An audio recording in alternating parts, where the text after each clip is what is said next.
Dịka degere chima akwụkwọ. How are you? Ka ịbara nkịtị na-eme mdu. Adanne. Give me yesterday. Odi eme mwari pori. Inukwa emekwele ka nne gị inukwa.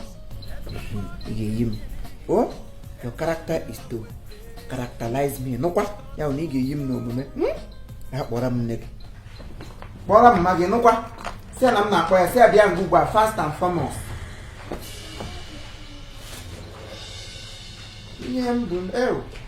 Ati mi n'ebe n'ihu mbụ ote ya ayọ. Ekutos. Ihe ndị awụsa nga ọgụ nke ọma. Ke ha ọnwụ. Ịmazi fọ. Fa bụ nke m na-etinye n'anya na iyeri ntị m. Ife a bụ ka ị na-etinye n'anya na iyeri ntị gị. Ka m nene gị apụlọs. Enye nkọla nga hand of apụlọs. Nke a bụ nke m na-etinye n'anya. Kedu mgbe ị ga-anọkọta otu gị wepụ gị aka n'ibi ndụ na-awụ ndụkụ artificial life. Fọm ihe niile nọ gị n'ahụ gị wụ artificial. Isi ikpu n'isi artificial. Mbụ anyị bụ ebe artificial.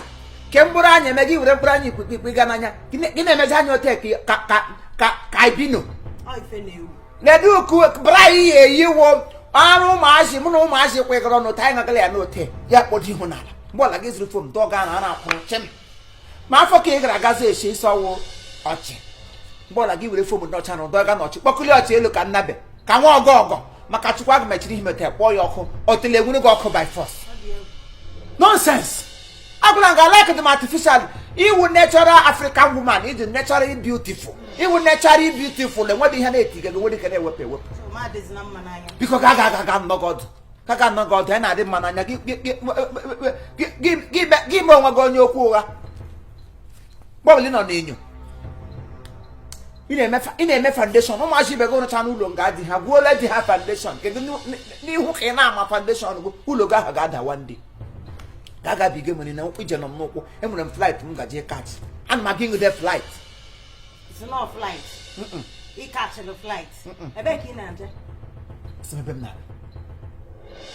Move for the thing. I just give them what they hate to cook the morning and morning. Eh? I look at you come back now. Here now come me down there.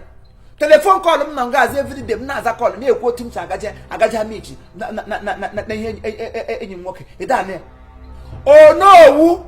Anthony Umezoke aka Onye Bigu